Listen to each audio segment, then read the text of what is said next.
Nos acompaña Hilda Aguilar del Departamento de Educación Especial del Ministerio de Educación Pública, del MEP, y Rosette Kleiman de la Asociación de Síndrome de Down de Costa Rica, ACIDown, y también madre de una mujer con discapacidad. Entonces, vienen a aportarnos las perspectivas desde el Ministerio de Educación Pública y desde la sociedad civil y las experiencias de las familias de personas con discapacidad.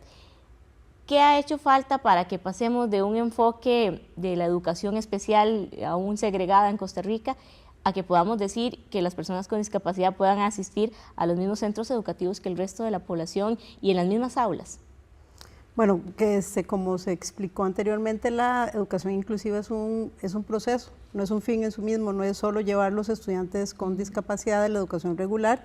¿Qué implica eso? Transformación de las formas en que se han venido ofreciendo los servicios de educación especial, en algunos casos transformación de servicios segregados en servicios de apoyo educativo, tal y como lo contempla la Convención sobre los Derechos de las Personas con Discapacidad. En esa transformación entra también la formación profesional, lo que implica la gente que ya está formada, que hay que capacitarla, ¿verdad? Y que ese proceso se viene haciendo hace varios años.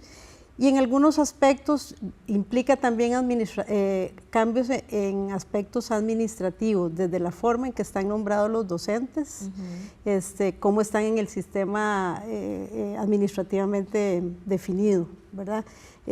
Y además, por supuesto, un trabajo muy importante en los propios centros educativos, ¿verdad? Una cosa es que exista una directriz, pero eso no implica que automáticamente, porque existe, igual que pasó con la ley 7600, eso lo que da es un lineamiento hacia dónde se va, pero no implica que automáticamente la gente cambie su pensamiento, sus percepciones, sus prejuicios, estereotipos. Rosette, ¿cuál es la realidad que se experimenta actualmente, verdad? Y que probablemente muchas de las familias que integran la Asociación de Síndrome de Down de Costa Rica han externado y, bueno, se han conocido en los medios de comunicación, algunos otros casos también. ¿A qué puede acceder ahorita la población con discapacidad en el sistema educativo público? Bueno, nosotros abogamos por la educación inclusiva, pero tenemos que ser realistas, ¿verdad? Como mencionó Hilda, es un proceso. Entonces nosotros no podemos pretender que, por ejemplo, una persona, un estudiante, haya pasado toda su educación en un sistema segregado o sistema de educación especial y de repente en el colegio entre a un colegio regular, ¿verdad? Porque la formación que ha recibido no ha sido la formación para darle esa continuidad en el sistema regular. Nosotros lo que creemos es que la persona, desde que nace, ya tiene que estar incluida en la familia, en la sociedad, en la escuela. Entonces, a medida que va creciendo, empezará con sus primeros pasos, sus primeros años en el preescolar incluido con el resto de sus compañeros, continuará en la educación primaria y eventualmente en la educación secundaria. Es todo un proceso donde tienen que existir los apoyos necesarios, ¿verdad?, para que el proceso sea exitoso, porque no se trata solamente de que, a mí se me ocurrió que mi hijo va a ir a tercer grado de educación regular, pero si la escuela no recibe esos apoyos que por ley tienen que dárselos, porque así dice nuestra legislación, la ley 7600 y la convención tienen que ofrecerlos, entonces de nada va a servir de que solamente esté ahí. Ahora, es muy importante saber de que la educación no es solamente en los conocimientos, la parte académica, sino que es todo el proceso de convivencia con el resto de los estudiantes, con los profesores, etcétera. Entonces, ahí es donde nosotros hablamos de toda una inclusión completa, ¿verdad? No vamos a pretender de que en el caso de los estudiantes con síndrome de Down o con discapacidad cognitiva vayan a ir a adquirir los mismos conocimientos que el resto de los estudiantes. Eso somos muy conscientes porque tienen discapacidad cognitiva, ¿verdad? Pero gracias a las adecuaciones curriculares, el profesor puede ir adaptando el currículum para que ese estudiante vaya avanzando con el resto de los compañeros en los diferentes temas que se están trabajando, ¿verdad? Sí, que yo creo que estamos Hilda hablando de puede hablar adaptaciones razonables que hay que hacer para que cada persona pueda tener la educación en la mejor calidad según sus necesidades y sus condiciones. Veníamos conversando, bueno, y Hilda lo mencionaba, no es que vamos a llegar a un punto en que ya logramos la educación inclusiva, sino que la educación inclusiva es un proceso que se tiene que mantener constante, ¿verdad?, en transformación. pero ¿por qué nos hemos quedado en ese proceso atrasados en una etapa y pareciera que no avanzamos hacia ir cumpliendo esos pendientes que tenemos todavía, Hilda? Bueno, una es que creo que realmente ha habido que hacer de conocimiento de la gente que está dentro del sistema educativo, no solo de la gente de educación especial, sino del sistema educativo, que es realmente amplio y complejo. ¿Qué implica la Convención sobre los Derechos de las Personas con Discapacidad y qué implicaciones tiene la Ley 8661? Porque la gente todavía lo que maneja es la Ley 7600, ¿verdad? Entonces, mucho del trabajo que ha habido que hacer, por lo menos en estos 2 últimos años, es de dar a conocer la convención para que la gente entienda por qué es que estamos hablando de educación inclusiva, que no es tampoco una ocurrencia del Departamento de Educación Especial o una ocurrencia de las familias, sino que Costa Rica suscribió una ley, la ley 8661, que es la convención, ¿verdad? Y que la convención está haciendo un llamado a los países a promover una educación inclusiva. ¿Eso qué implica? En muchos países empezar a revisar la legislación existente, por lo menos en materia educativa, cuáles son los decretos, leyes, directrices, circulares que atentan o promueven una exclusión de los estudiantes con discapacidad. Y también mencionaba Rosette, es importante que, bueno, como lo decía Hilda, no sea solo los educadores que se prepararon como educadores especiales, sino que todos los docentes, todos los administrativos, la gente que forma este sistema educativo esté en sintonía con esta inclusión educativa. ¿Qué papel juega la familia también? Yo creo que la familia juega un papel fundamental. Primero que nada, nosotros insistimos en que las familias tenemos que educarnos, tenemos que conocer sobre la legislación, tenemos que abogar por los derechos de nuestros hijos y tenemos que apoyar a nuestros hijos en el proceso de la inclusión educativa. Nosotros sabemos que es un proceso que es más difícil, a veces es más difícil, ¿verdad? Pero después uno empieza a ver los resultados y realmente se ha comprobado a nivel mundial y en Costa Rica hay muchos casos exitosos donde vemos que las personas que han sido incluidas en el sistema regular son personas que tienen más facilidad para encontrar trabajo, se desenvuelven mucho mejor en la sociedad y realmente eso es lo que nosotros queremos para las familias, ¿verdad? No queremos tener hijos que toda la vida van a ser completamente dependientes.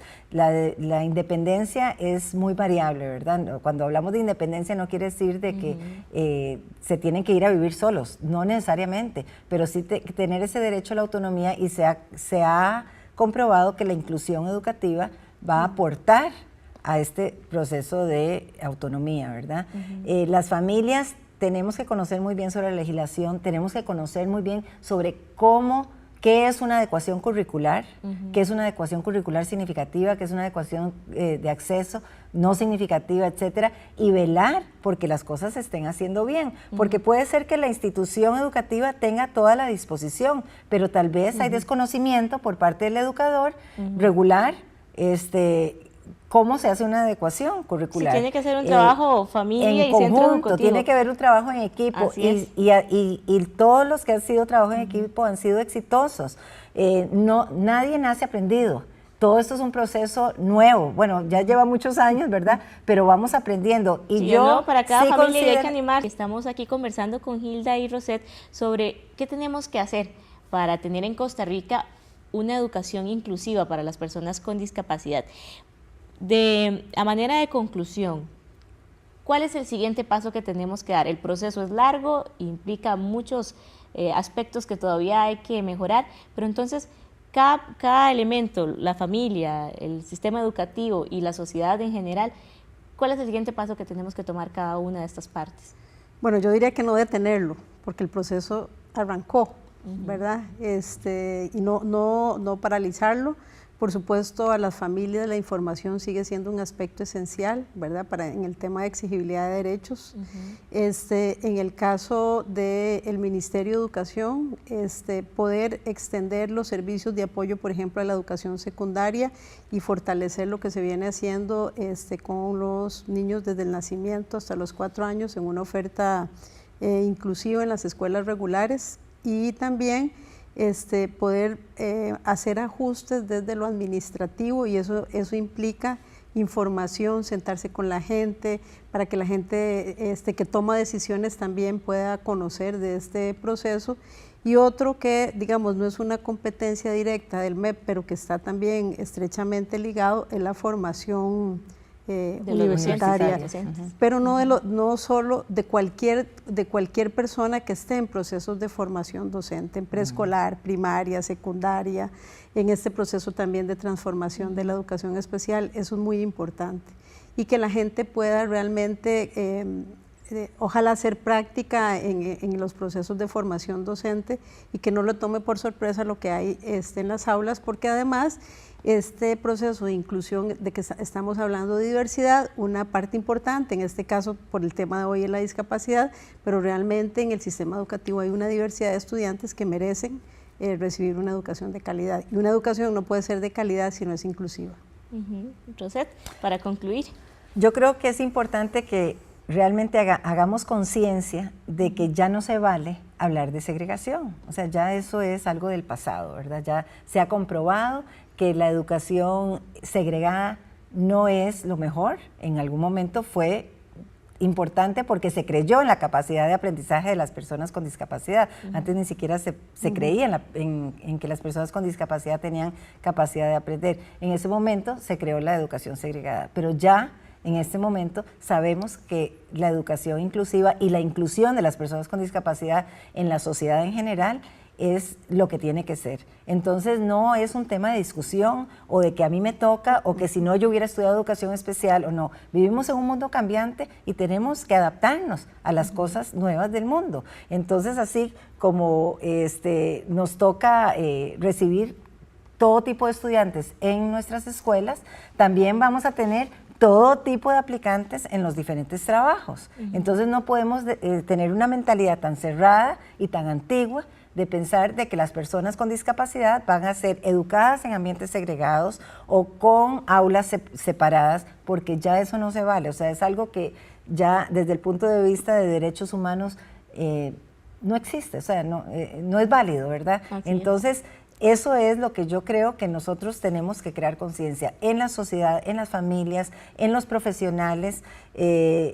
Así es, eso es lo que tiene que ser, ¿verdad? Para que realmente seamos una sociedad donde toleremos, no es tolerar, porque ya no se trata de tolerar, nadie necesita que nos tolere, sino que aceptemos la diversidad. Así es. Y seamos respetados. Un tema, ¿verdad?, que da para mucho, hay muchas dudas probablemente en algunas familias que no han recibido esta información tan importante de la que hablábamos.